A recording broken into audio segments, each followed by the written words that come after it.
Hey, it's Andy with Midmo Dents. Let's check out a couple projects we got going on in the shop today.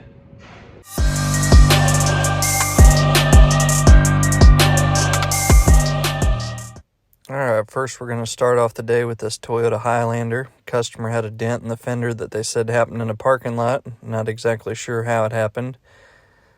So this is about a 5-inch dent through the body line. Should be relatively simple for us because this one does have a ton of access.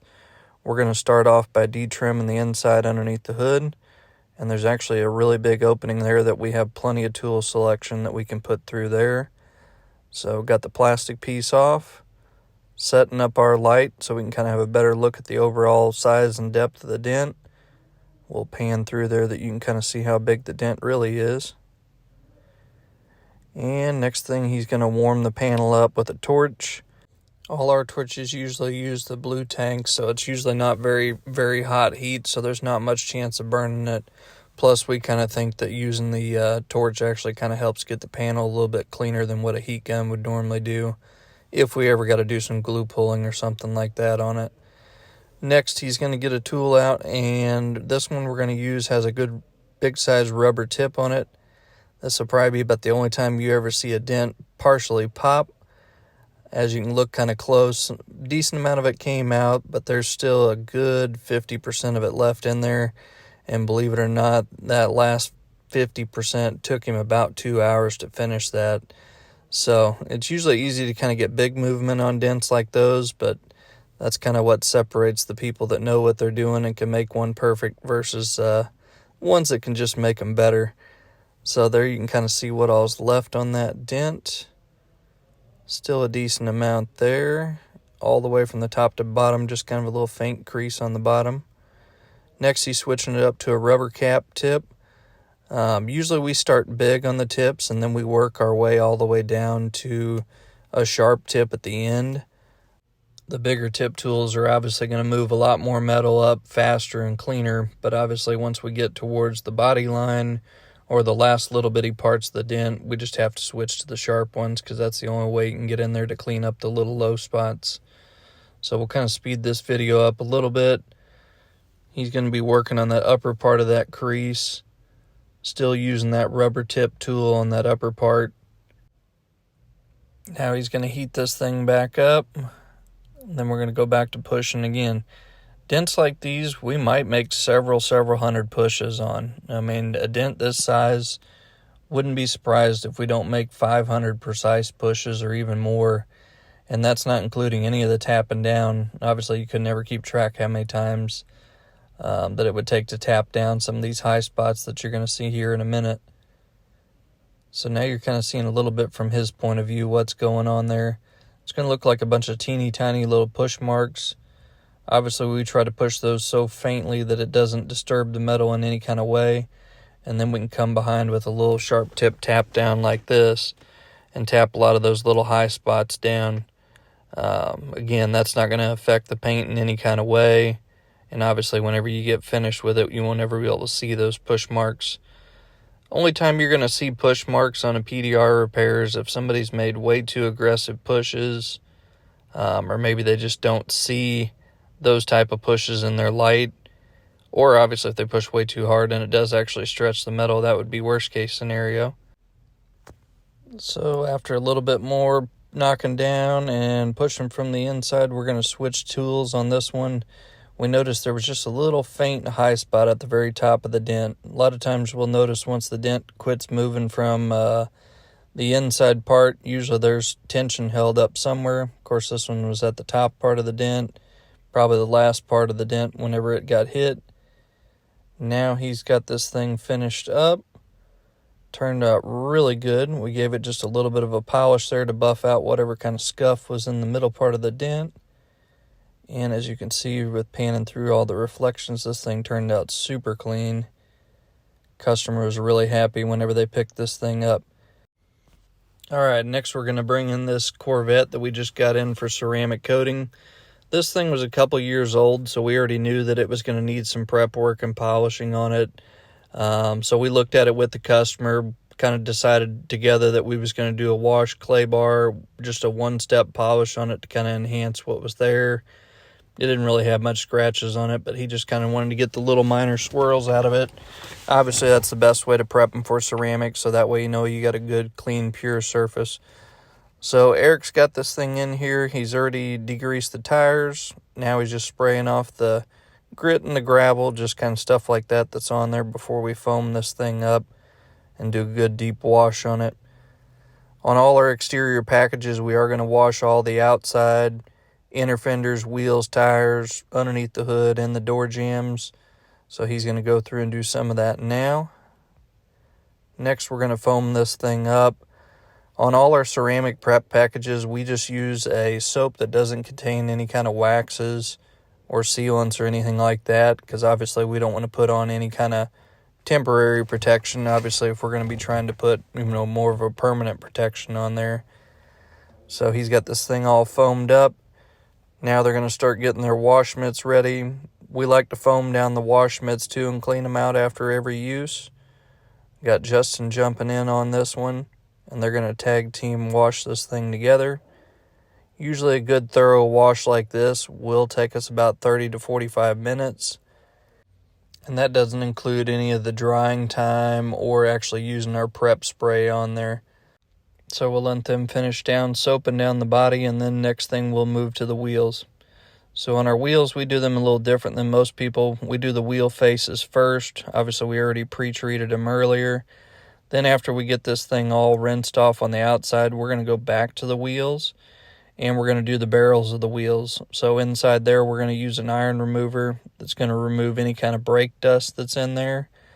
So after he gets this thing sprayed off, we'll go back to doing that.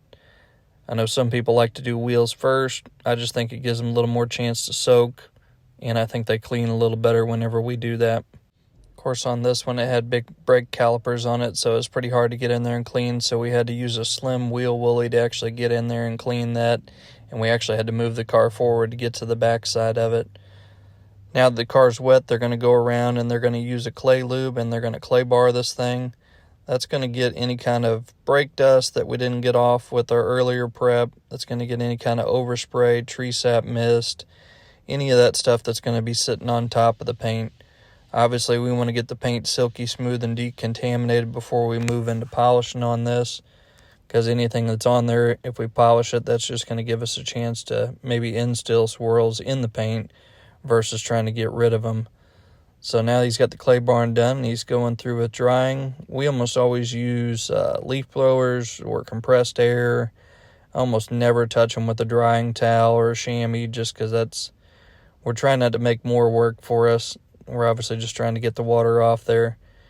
Then usually somewhere that's not so obvious, we do a little test spot. The left side's going to show that's swirled up where we haven't buffed. Right spot there is going to show where they did their test spot and decided that one-step buff was going to work really good for it. There you can kind of see the difference again on that. Then after that, we're going to go through, and both of them are going to jump on and use the Roops polisher. We're using a fine blue pad and a fine polish, and they're just going to give this thing a good slow one step. Then after that, we're going to go back through and make sure that any water that's still trapped in there gets blown out, and then they're going to go through and use the prep spray on it. So the prep spray is going to remove any kind of polishing oils that we had there, maybe some leftover wax, stuff like that. They're going to go through and prep the wheel faces too, because we ceramic coat just the wheel faces on our package. Now we're getting into ceramic coating. We usually have two guys ceramic coating. One of them's applying it, and another guy is going to be using a 3-towel method. So first towel is going to be his first towel that touches the ceramic coating. Second towel is going to be the second one. Third one's just going to be an insurance one to make sure that when we do level this coating that there is no streaks or anything like that that's going to dry on there and not look good when it's done. So each coat's going to generally take both of them at least an hour just to do the paint. That's not including the windows or the wheels or the plastic or anything like that.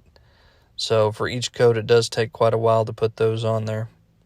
Windows are usually the last thing that we ceramic coat before we do the final check over on this vehicle.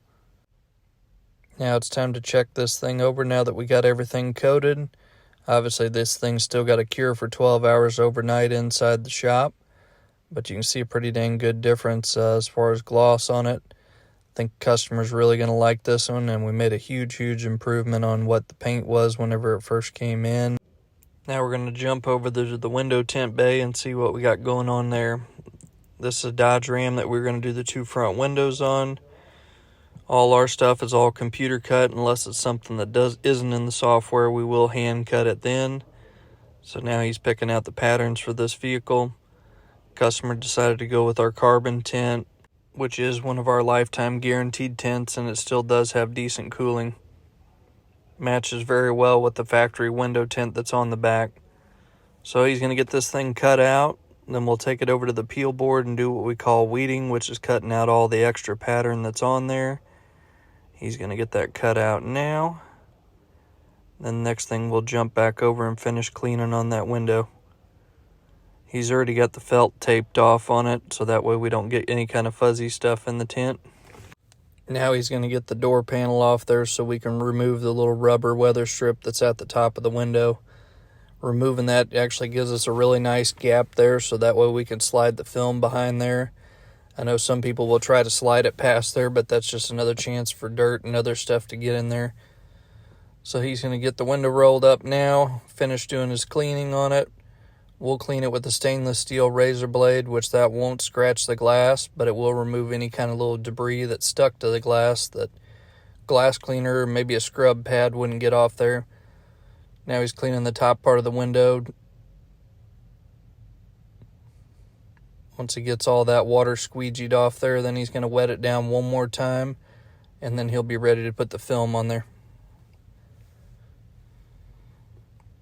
Once he slides that thing down past there, obviously we have to be very careful when we're putting it in there, so that way we don't touch any of the door panels or anything like that, because that's almost going to always lead to dirt getting in the film. Now we're going to squeegee out the soapy water that's in there. Once he gets all that squeegeed out there, the film will be stuck to the glass. It takes about 3 days for the windows to dry out enough that you can roll the windows down, and up to a week and a half before it's fully dry. He's putting the weather strip back in now, rolling it down so he can fit that in there. And once he gets that all snug in there, he'll start putting the screws and clips back into the door panel. A couple little spots that he's just making sure press down good. Clips going back into the door.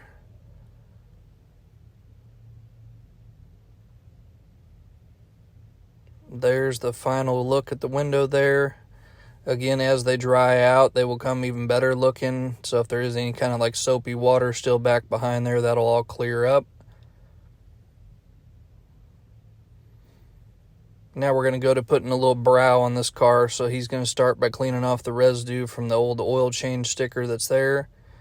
And then usually on windows like this, we'll use a scrub pad just to make sure that there's not any other kind of residue that's hiding around up there. As you can see, we already took the mirror off this thing because the tint would have to go around it if a person didn't want some sort of gap there. Now he's wetting down his film and he's going to bring it to the inside of the car. Again, carefully putting it up there and making sure that it's not touching anything on the way in. This one, for some reason, the button for the mirror was the wrong size on the pattern, so he's going to hand cut that out the rest of the way. Same thing, we're going to squeegee all the water out of this one.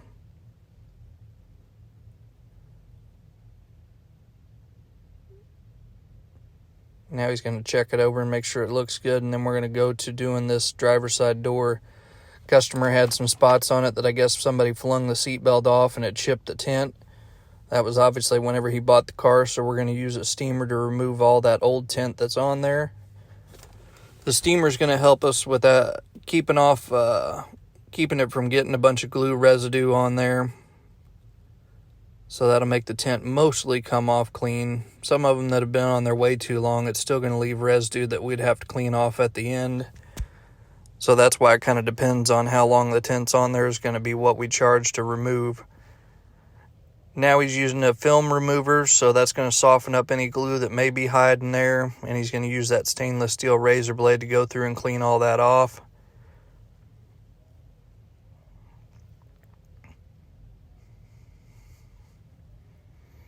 He's going to squeegee that extra residue off there, and now we're going to soap it down and get ready to stick the new tint on there.